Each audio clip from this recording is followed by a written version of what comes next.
बात उन दिनों की है जब मैं कॉलेज का स्टूडेंट था।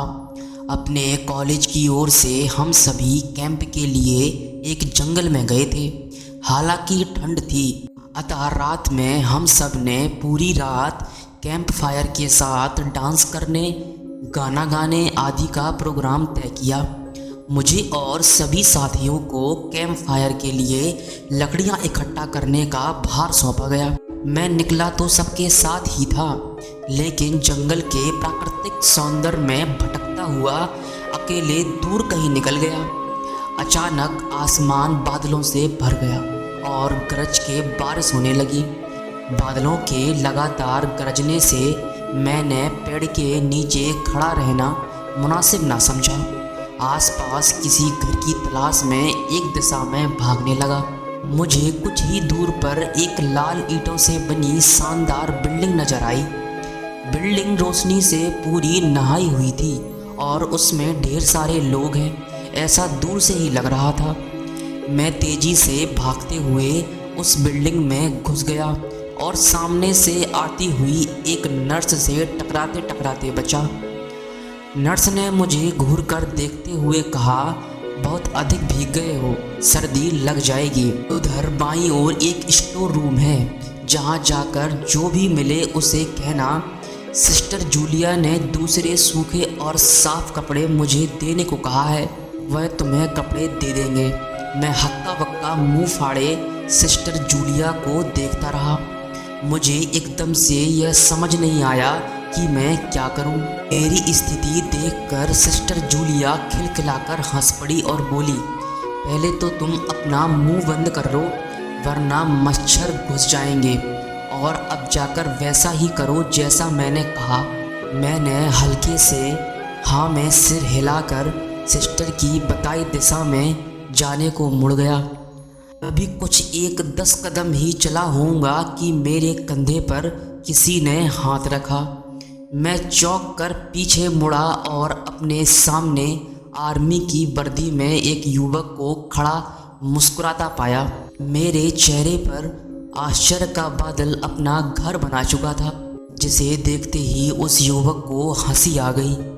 उसने धीमे किंतु दृढ़ स्वर में कहा, मैं कैप्टन विनोद हूँ और यह हमारे देश का आर्मी हॉस्पिटल है। कैप्टन विनोद की बातों ने मुझे आश्वस्त किया।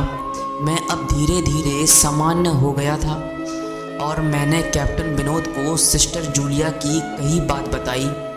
सुनकर कैप्टन विनोद के चेहरे पर रहस्यमयी मुस्कान फैल गई और वे बोले, तो सिस्टर जूलिया से भी मिल चुके हो? जी, क्या मतलब है आपका? कुछ नहीं, चलो मैं तुम्हें सूखे कपड़े देता हूँ, चेंज कर लो, नहीं तो सच में सर्दी लग जाएगी। और मैं कैप्टन विनोद के पीछे पीछे एक बड़े से कमरे में पहुंच गया। कमरे के चारों ओर हरे रंग के पर्दे लगे हुए थे। एक ओर एक बड़ा सा बेड पड़ा हुआ था और उसके सामने एक सोफा था। बीच में एक टेबल था जिस पर 2 गिलास, एक बड़ी बोतल ब्रांडी की और 2 पत्रिकाएं पड़ी थीं। कमरे के एक कोने में एक बड़ी सी अलमारी थी, जिसमें से कैप्टन विनोद ने एक आसमानी रंग का कुर्ता पजामा निकाल कर मुझे दे दिया और कमरे से लगे वॉशरूम की ओर इशारा किया। मैं वॉशरूम से कपड़े चेंज कर जैसे ही निकलने लगा, मेरी नज़र वॉशरूम की एक दीवार पर पड़ी। वह खून के छींटे से भरी हुई थी। यह देखकर मैं घबरा गया और जल्दी से बाहर निकलने को मुड़ा कि बाथरूम में लगे आईने में खुद को देखकर चौंक गया। आईने में मेरा पूरा शरीर तो नज़र आ रहा था, लेकिन मेरे शरीर पर से मेरा सर गायब था। अब मुझे डर लगने लगा और मैं हड़बड़ाकर बाथरूम से निकला। मुझे इस तरह बाहर निकलता देख कैप्टन विनोद ने हंसकर पूछा, क्या हुआ? अरे हाँ, तुमने तो अब तक मुझे अपना नाम ही नहीं बताया। कहाँ जाओगे? बाहर बहुत तेज बारिश हो रही है। लेकिन तुम जाना क्यों चाहने लगे? अचानक मैं यह समझ नहीं पा रहा हूँ। कैप्टन विनोद, आपकी बाथरूम में एक दीवार पूरी खून के छींटे से भरी हुई है और आपके बाथरूम में लगा आईना भी कुछ अजीब सा है। उसने मुझे मेरा पूरा शरीर तो दिखाया, लेकिन मेरा सर ही गायब था। मैं अब बिल्कुल भी नहीं रुकूंगा यहाँ, बारिश में ही भीगता हुआ अपने कैंप तक जाऊंगा। कहते हुए मैं कमरे से बाहर जाने वाले दरवाजे की ओर बढ़ा। रुको, तभी कैप्टन विनोद की कड़कती आवाज़ गूंजी। तुमने सब कुछ देख ही लिया? जी, क्या मतलब है आपका? मेरी आवाज़ में डर भर गया था। मतलब चाहे जो हो, तुम तब तक यहाँ से नहीं जा सकते जब तक मैं तुम्हें कुछ बता ना दूँ। क्या बताना चाहते हैं आप? जो आज तक कोई नहीं जान सका, जो आज तक कोई नहीं जान सका, वह मैं जानकर क्या करूँगा? प्लीज़ अब मुझे जाने दें। मैं डर से रूहाना हो गया था। नहीं, बिल्कुल भी नहीं, और तुम्हें मुझसे डरने की कोई ज़रूरत नहीं। सैनिक सबकी रक्षा के लिए होते हैं। मैं भी तुम्हारी रक्षा ही कर रहा हूँ। कैप्टन विनोद के स्वर में कोमलता थी। आओ मेरे साथ इस सोफे पर बैठ जाओ, मैं तुम्हें एक कहानी सुनाता हूँ। कहानी खत्म होते ही मैं तुम्हें तुम्हारे कैंप तक जीप से छोड़ाऊँगा। वैसे भी तुम अपने साथियों से काफ़ी आगे निकल आए, वहाँ तक तुम अब चलते हुए शायद ना जा पाओ। कैप्टन विनोद के सुर में जाने कैसी आसक्ति थी। मैं जाकर उनके बगल में बैठ गया। कैप्टन विनोद ने कहना शुरू किया। दुश्मनों ने धोखे से हमारे अस्पताल को अपना निशाना बनाया। दुश्मन देश के 2 सैनिक हमारे सैनिक के बेस में एक हमारे ही घायल सैनिक को लेकर आए। वह घायल था और हमारे इस देश की सेना ने उसे बहुत ढूंढा लेकिन नहीं मिला था। शायद साजिश के तहत उसे घायल होते ही घुसपैठियों ने कहीं छुपा दिया था। अचानक अपने खोए सैनिक को अपने हॉस्पिटल में पा सभी खुश हो गए और बिना किसी अधिक पड़ताल के हॉस्पिटल के गेस्ट रूम में घायल को लेकर आने वाले छद्मवेशधारियों को ठहरने की इजाज़त दे दी गई। अभी उस सैनिक का इलाज चल ही रहा था कि जोरों का ब्लास्ट हुआ और पूरा हॉस्पिटल एक पल में खंडर में तब्दील हो गया। लेकिन हॉस्पिटल तो अभी अपनी शानदार स्थिति में खड़ा है। मेरी बातों को अनसुना कर कैप्टन विनोद ने अपनी बात जारी रखी। कोई नहीं बचा उस ब्लास्ट में। दीवार पर पड़े खून के छींटे भी उसी ब्लास्ट में मारे गए हॉस्पिटल के कर्मचारियों के हैं। हाँ, पर यह हॉस्पिटल तो मुझे खंडर नहीं दिखता।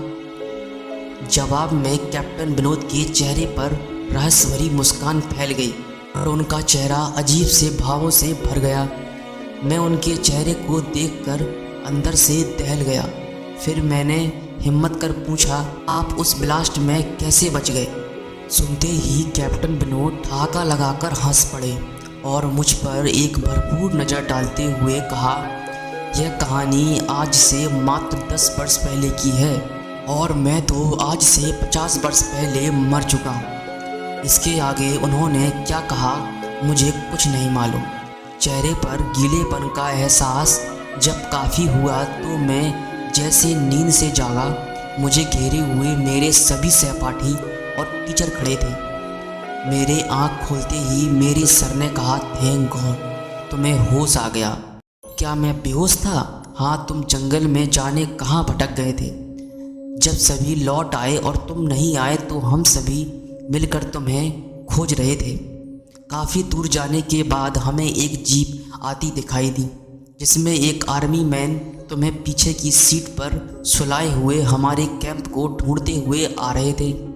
उन्होंने हम सबको भी अपनी जीप पर बिठाया और कैंप तक छोड़ा। हमने उन्हें काफ़ी रोकने की कोशिश की लेकिन वे यह कहते हुए चले गए, अभी नहीं रुक सकता, एक ज़रूरी काम करना है। जब हमने तुम्हारे बेहोश हो जाने और उन तक तुम्हारे पहुंचने के बारे में पूछा तो वो बोले सोमेश ही बताएगा और वो जो भी बताएगा वह सब सच होगा। सबकी उत्सुक निगाहें अपनी ओर लगी देख मैंने धीमे से स्वर में पूछा, क्या उनका नाम कैप्टन विनोद था? सर ने हाँ में सिर हिलाया। मैंने उन सबको उधर चलने को कहा जिधर से सब ने जीप आती देखी थी। पहले तो सर तैयार नहीं हुए लेकिन मेरे बहुत कहने पर वो राजी हो गए। सुबह होते ही हम उधर की ओर गए। मैं उस जगह पहुंचकर गहरे आश्चर्य में डूब गया। वहाँ एक अधजला खंडर था जिसके एक टूटे पत्थर पर लिखा था आर्मी हॉस्पिटल।